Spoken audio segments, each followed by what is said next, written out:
So, more books to read.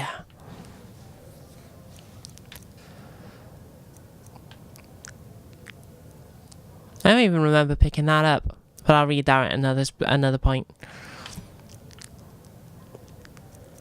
Oh yeah, I forgot about this note that guy gave me. Meet me at the Shrine of Talos.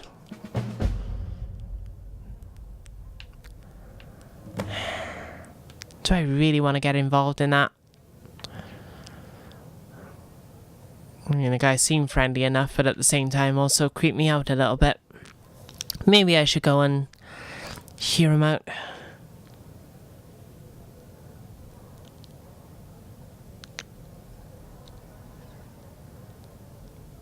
Oh, yeah, flatmates is... yeah, basically roommates, for all intents and purposes. Is yeah, a Britishism that I guess is also...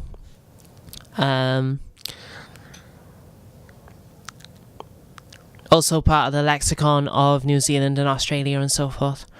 What is this journal? 8th of evening. Oh, it's that one. My trophy journal. Okay, so I'm just going to read a couple of books here. So, yeah. Apologies. Also, last time, as it turns out, I took about 35 minutes to read 3 books, so that should be interesting. I also realised that this Song of the Alchemist, I need to get to the Alchemist in Morthal at some point.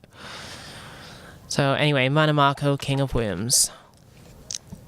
By Horicles. Or Horicles, or Icicles, or whatever. O sacred isle Artaeum, where rosy light infuses air, o'er towers and through flowers gentle breezes flow. Softly sloping green-kissed cliffs to crashing foam below. Always springtide afternoon housed within its border, this mystic, mist-protected home of the Sigic order. These counsellors of kings cautious, wise and fair. 10 score years and 30 since the mighty Raymond's fell. I do apologise. 2 brilliant students studied within Sigic's fold. One's heart was light and warm, the other dark and cold. The madder latter Mannimarco whirled in a deathly dance, his soul in bones and worms the way of the necromance. Entrapping and enslaving souls, he cast a wicked spell. The former, Galerian, had magic bold and bright as day.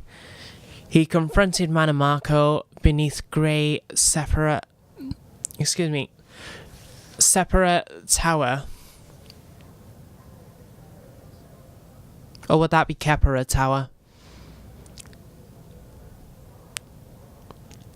If it's based on Celtic languages, it would be Kepera Tower. I'll go Kepera then. Saying, your wicked mysticism is no way to wield your power. Bringing horror to the spirit world, your studies must cease. Mannimarco scoffed, hating well the ways of life and peace. And returned to his dark artistry, he paints death and decay. His paints death and decay. O sacred isle Artaeum, how slow to perceive the threat, when the ghastly truth revealed, how weak the punishment. The ghoulish Mannimarco from the Isle of the Wise was sent. To the mainland dawn's beauty, more death and souls to reap. You have found a wolf and sent the beast to the flocks of sheep. Galerian told his masters, a terror on Tamriel has set. Speak no more of him, the sage cloaked of grey did say. 'Twas not the first time Galerian thought his masters callous, unconcerned for men and mer, aloof in their island palace. 'Twas not the first time Galerian thought 'twas time to build a new order to bring true magic to all, a mighty mages guild. But 'twas the time he left at last fair Artaeum's azure bay. Oh, but sung we have of Vanus Galerion many times before, how cast he off the Sigic's chains, bringing magic to the land. Throughout the years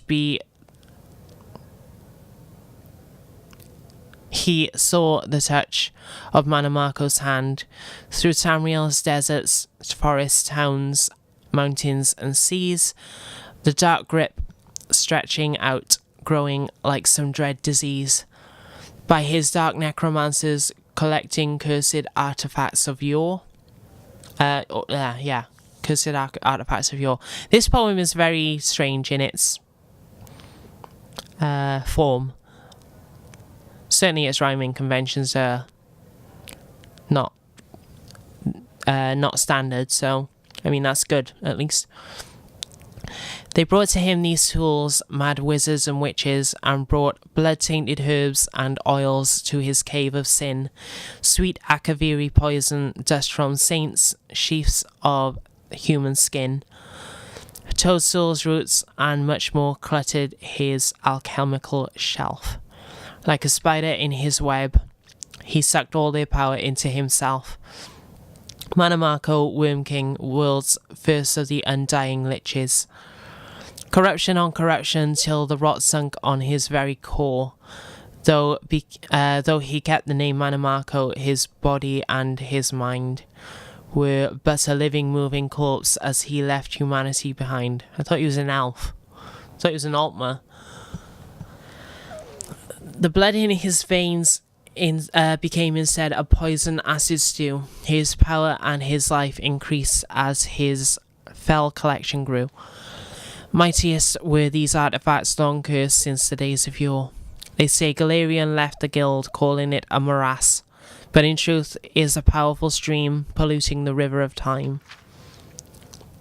Galerion beheld Mannimarco's rise through powers sublime. To his mages and lamp knights, before my last breath, face I must the tyranny of worms and kill at last and death. He led them north to cursed lands, to a mountain pass. Oh, those who survived the battle say it was never seen. Say it's like was never seen.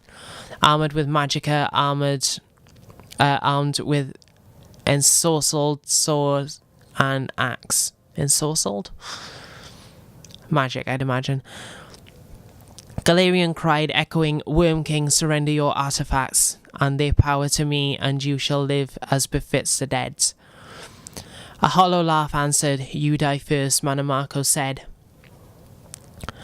The mage army then clashed with the unholy force, obscene. Imagine waves of fire and frost and the mounting shivers. Picture lightning arching forth, crackling in a dragon's sigh. Like leaves, the battle mages fly to rain down from the sky. At the necromancer's call, corpses burst from earth to fight, to be shattered into nothingness with a flood of holy light. A maelstrom of energy unleashed, blood cascades in rivers. Like a thunderburst in blue skies, or a lion's sudden roar, like sharp razors tearing over delicate embroidered lace.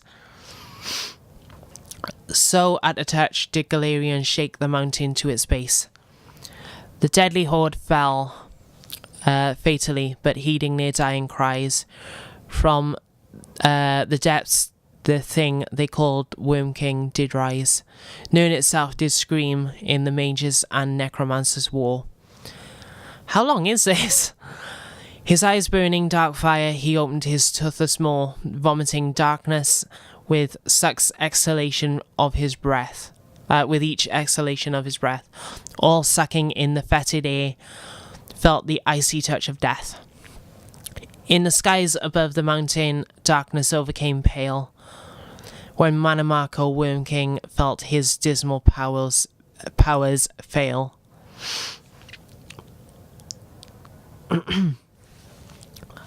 The artifacts of death pulled from his putrid skeletal claw. 1,000 good and evil perished then, history confirms. Among, alas, Vanus Galerian, he who showed the way.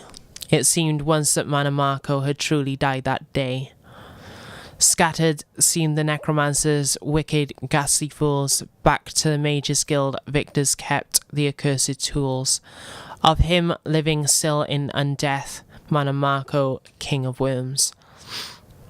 Children, listen as the shadows cross your sleeping hutch, and the village sleeps away, streets emptied of the crowds, and the moons do balefully glare through the nightly clouds. And the graveyards people rest, we hope, in eternal sleep. Listen, and you'll hear the whispered tap of the footsteps creep. Then pray you'll never feel the Worm King's awful touch. Yes, a lot of words, Mimi. Okie doke, Hasman. Thanks for the bits again, and I'm very glad you enjoyed. Thanks for stopping by. Yeah, Mannimarco, from what I can gather, is a character in both Daggerfall and Oblivion. I believe he's also in Elder Scrolls Online.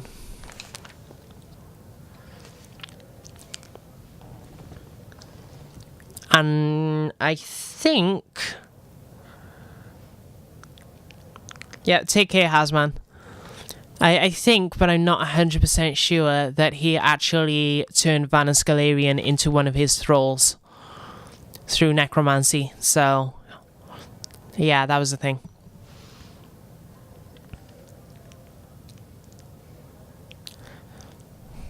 Yeah, I've been reading up on the lore for a couple of days now. Get sucked into lore holes in that regard. Don't take that the wrong way. Okay. How Orsinium passed to the Orcs by Menya Gazos? Is that a G? Yeah, Gazos.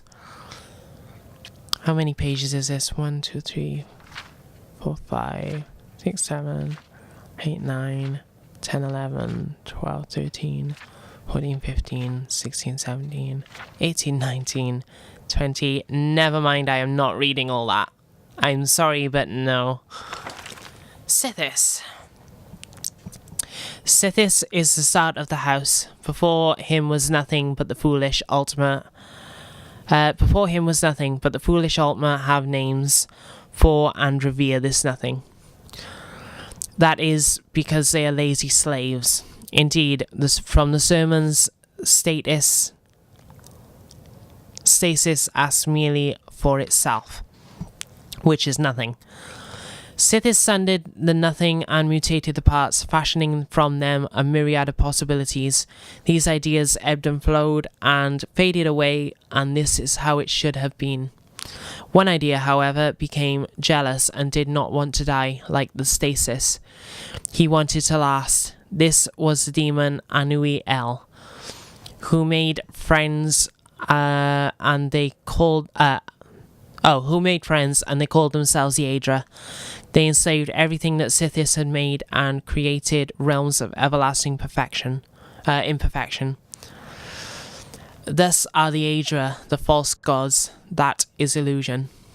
So Sithis begat Lorcan and sent him to destroy the universe. Lorcan, unstable mutant.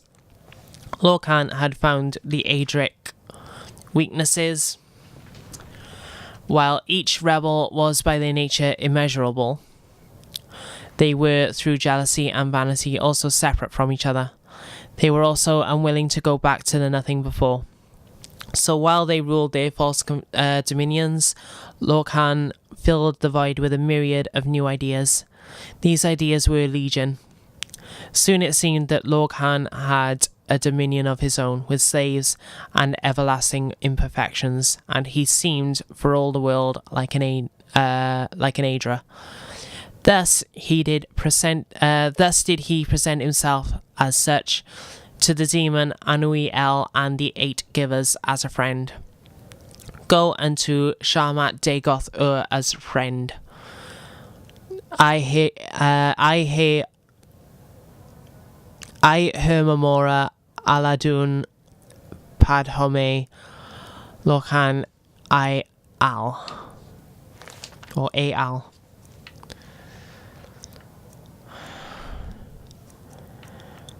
Okay.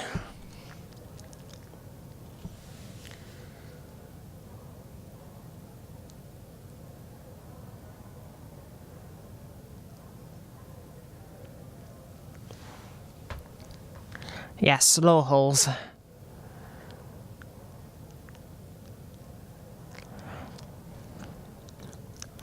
Yeah,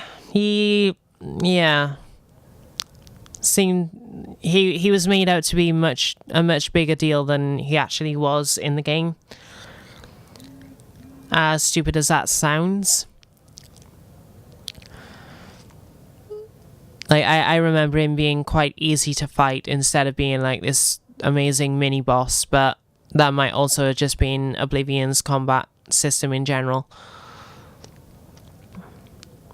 Oh, fair enough. Okay. I think that's where I'm gonna leave it off anyway. No, wrong screen. There we go. Yeah, I think that's where I'm gonna leave it off for tonight. My back is starting to ache. My head is aching a little bit. So, yeah, I'm gonna leave it there. I very much hope to see you all again soon.